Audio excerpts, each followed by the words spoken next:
on so many different dials. Cause I go more fucking hits than Hello a guys, disciplined welcome child. to So my when they YouTube see me, channel. This everybody is my but steady rock video. rocks. So let's talk about fitness. So आज की इस video में मैं बात करने वाला हूँ कि how to build a workout plan.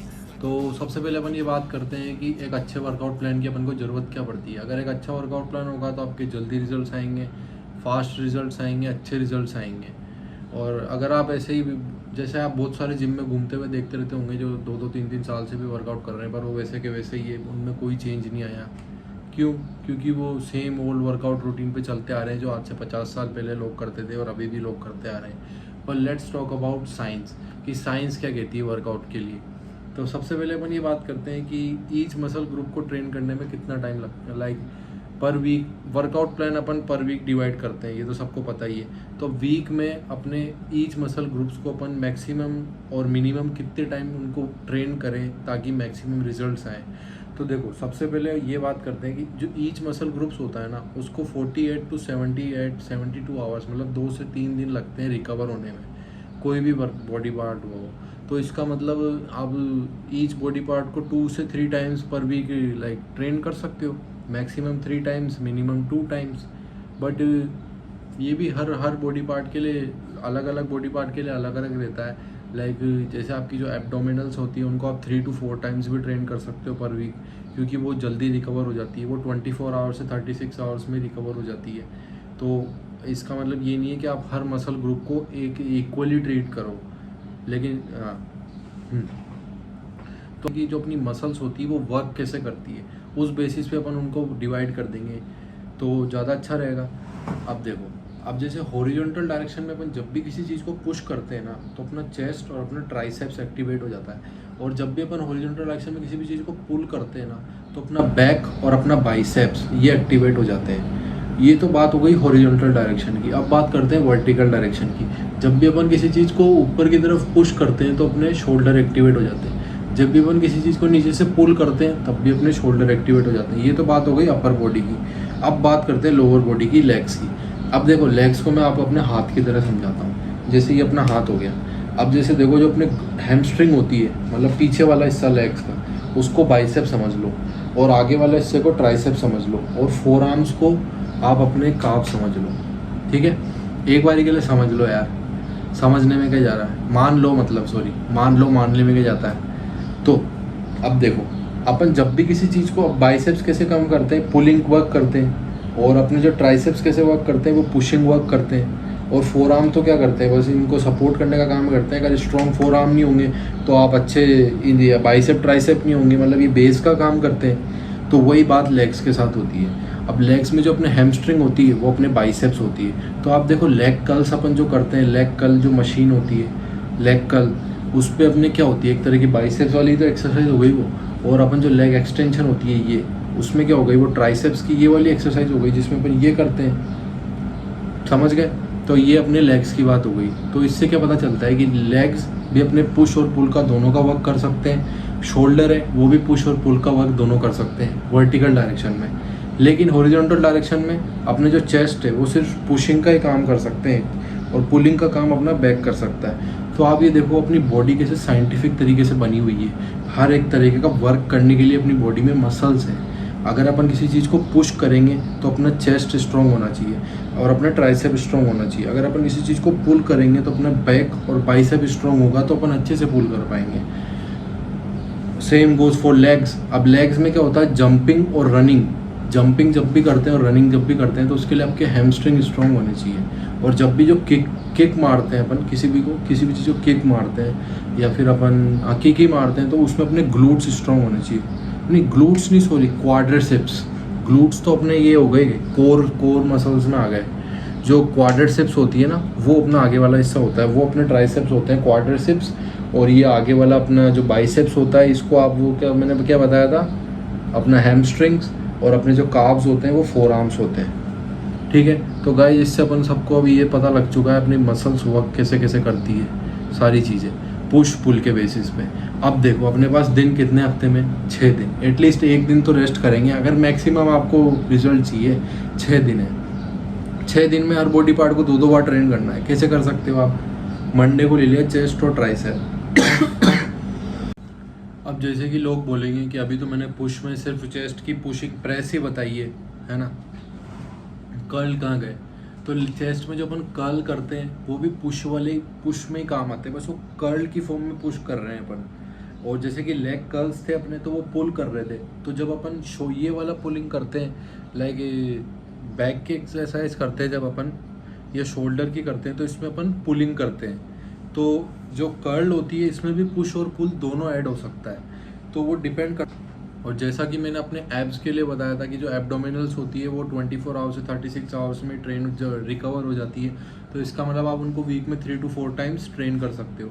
अब वो अगर जल्दी रिकवर हो जाती है तो वो ट्रेन भी जल्दी हो जाती है। आप लाइक 10-15 मिनट वर्कआउट के एंड में 10-15 मिनट ही आप वर्कआउट करो तो आप एब्स को ट्रेन कर सकते हो। ऐसा कुछ नहीं है कि आप 100 क्रंचेस मार रहे हो डेली और सोच रहे हो मेरे एब्स आ जाएंगे। एब्स जब बनते हैं जब आप हेल्दी डाइट फॉलो करते हो, साथ में हेल्दी वर्कआउट ट्रेन, लाइक आपका वर्कआउट प्लान भी अच्छा रहता है, जब आती है एब्स। और जब आप एक अच्छे बॉडी फैट परसेंटेज पे आ जाते हो तो अपने आप सारे आपके जो मसल ग्रुप्स होते हैं वो अच्छे से उभर के दिखने लग जाते हैं। Like this it's not a big deal like लोग अगर स्मार्ट वे में बॉडी बिल्डिंग करें तो काफ़ी जल्दी रिजल्ट आ सकते हैं, ऐसा कुछ नहीं है। लाइक मैं शुरू के पहले साल में बॉडी बिल्डिंग करता था जब मैं बिना नॉलेज के कर रहा था, तो मेरे कोई ज़्यादा खास रिजल्ट नहीं आया। लेकिन लास्ट 1 ईयर से मैं मतलब बहुत रिसर्च करी, मैंने काफ़ी कुछ पढ़ा किया, तो मेरे काफ़ी अच्छे रिजल्ट्स आए। तो इसीलिए मैंने सोचा कि why not share it with you guys about like मेरी नॉलेज कहीं ना कहीं काम ही आ जाएगी आपके।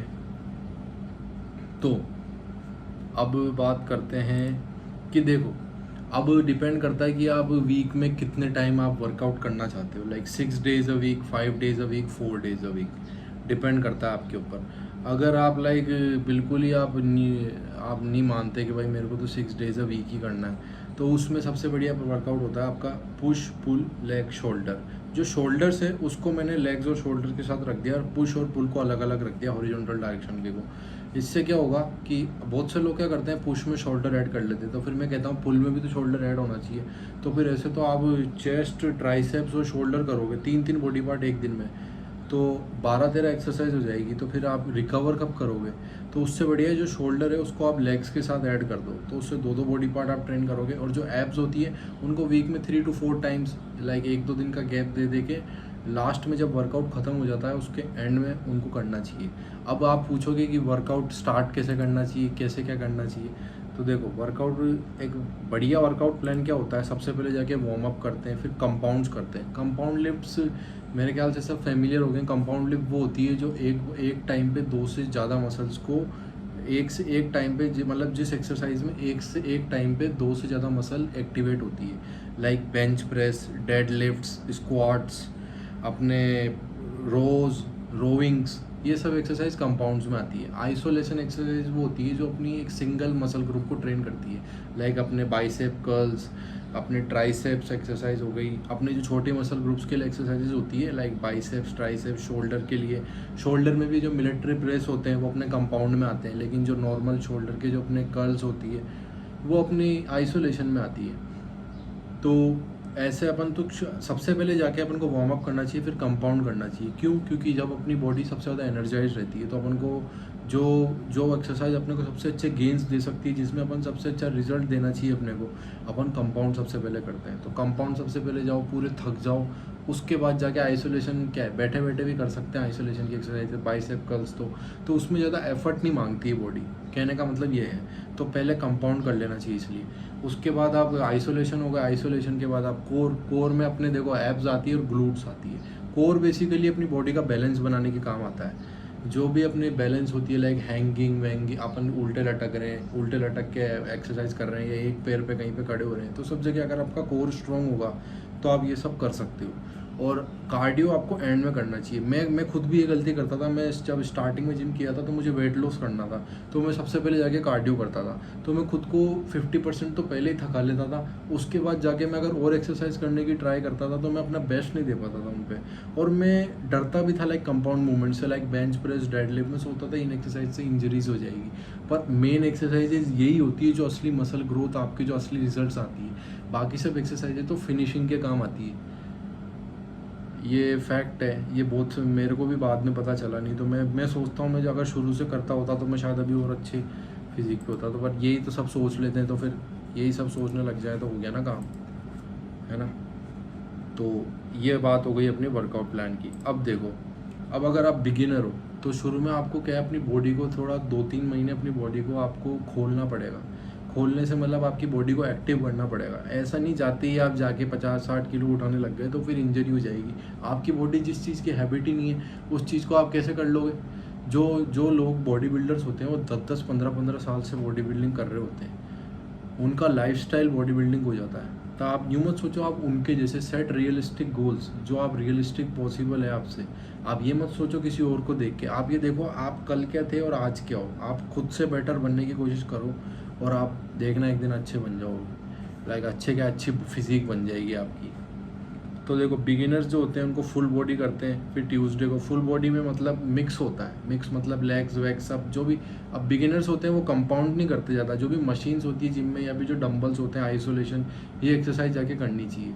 मशीन में क्या इंजरी की चांसेस कम होती है और उसमें अपनी मसल्स भी, जिस मसल्स को अपन ट्रेन करना चाहते हैं उसी पे ट्रेन होता है। लाइक अगर कई बार लोग बेंच प्रेस अगर गलत करते हैं तो उसमें शोल्डर भी यूज़ हो जाता है। और डेड लिफ्ट करते हैं तो उसमें भी शोल्डर यूज़ हो जाता है। तो उसमें जिस मसल ग्रुप को आप ट्रेन करना चाहते हो वो ट्रेन ही नहीं हो पाती है। तो क्या मतलब रहा।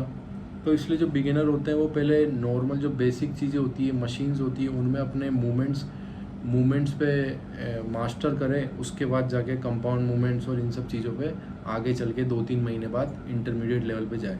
अब इंटरमीडिएट लेवल पे आप लोअर बॉडी, अपर बॉडी और उसके बाद एक दिन एब्स कार्डियो कर सकते हो। फिर लोअर हाइपरट्रॉफी, अपर हाइपरट्रॉफी और एब्स और हाई इंटेंसिटी। बाकी अगर आपको अगर एथलेटिक टाइप की बॉडी बनानी है तो ही आप मेरा कहना है कि हाई इंटेंसिटी कार्डियो करो। अगर आपको एक बॉडी बिल्डर टाइप की फिजिक बनानी है तो आप लो इंटेंसिटी कार्डियो करो। लाइक नॉर्मल वॉक कर लो पर डे। अगर आप 10,000 स्टेप्स कर रहे हो that's enough of A cardio per day. और अगर आप एडवांस हो तो एडवांस में क्या होता है, आपकी बॉडी ज़्यादा वर्क मांगती है क्योंकि आपकी बॉडी हैबिचुअल हो चुकी होती है एक नॉर्मल तरीके के वर्कआउट की। तो उस वक्त आपको सबसे ज़्यादा ज़रूरत है कि, क्योंकि क्या होता है बहुत से लोगों का रिजल्ट्स आना बंद हो जाते हैं, उनकी बॉडी प्लाटो हिट कर लेती है। लाइक वो कितना ही वर्कआउट कर लेते हैं उनके रिजल्ट्स ही नहीं आते। तो वो सोचते हैं यार कि मैं क्या गलत कर रहा हूँ। तो उनको क्या है अपनी बॉडी को शॉक देना चाहिए, शॉक देना पड़ता है। शॉक देने का मतलब वर्कआउट में कुछ चेंज लाए या फिर ये जैसे अब एडवांस लेवल है। मैं इसमें बताऊँ जैसे पुश स्ट्रेंथ, पुल स्ट्रेंथ और लेग स्ट्रेंथ। अब जैसे पुश, पुल, लेग, शोल्डर ये कर सकते हो आप। अब देखो एक बॉडी बिल्डर और एथलेटिक में क्या डिफरेंस बताता हूँ मैं। जो एथलेटिक होते हैं ना वो मूवमेंट्स पे फोकस करते हैं। जो बॉडी बिल्डर होते हैं ना वो अपनी फॉर्म पे और रेपिटेशंस पे ज़्यादा फोकस करते हैं। तो बेसिकली जो अपने एथलेटिक होते हैं वो स्पीड में भी ज़्यादा काम करते हैं और बॉडी बिल्डर होते हैं वो स्लोली वर्क करते हैं, लेकिन वो ईच मसल ग्रुप को ट्रेन करने के हिसाब से वर्क करते हैं। और जो एथलीट्स होते हैं वो मसल ग्रुप को ट्रेन नहीं करते हैं, वो खुद की बॉडी को ट्रेन, लाइक किसी वर्क करने के लिए खुद की बॉडी को ट्रेन करते हैं। बॉडी बिल्डर्स मतलब एज अ नेम से बॉडी बिल्डर, तो वो बॉडी को बिल्ड करते हैं। तो अगर आपको बॉडी बिल्डर टाइप की फिजिक बनानी है एडवांस लेवल पे तो आप पुश, पुल और लेग और शोल्डर्स को लेग्स के साथ करो। और अगर आपको एथलेटिक टाइप की बनानी है तो आप शोल्डर को पुश में भी ऐड कर लो, पुल में भी ऐड कर लो। शोल्डर की पुश वाली एक्सरसाइज क्या हो गई, जो भी आप वर्टिकल डायरेक्शन में पुश कर रहे हो, और पुल वाली क्या हो गई, जो भी आप नीचे से उठा रहे हो। तो ये पुल वाली को आप पुल में ऐड कर लो, पुल में। और हॉरिजॉन्टल में क्या होता है, बैक और बाइसेप मैंने बता दिया। पुश में क्या होता है, चेस्ट और ट्राइसेप। तो मेरे ख्याल से गाइस आप सबको इतना सब समझ आ गया होगा मैंने जो भी समझाया इस वीडियो में, कि ये 6 डेज़ का था। अब अगर आपको 5 डेज़ का वर्कआउट बनाना है तो आप पुश, पुल, लेग, शोल्डर कर लो और 2 दिन आप अपर बॉडी, लोअर बॉडी कर लो। ये 5 डेज़ का हो गया।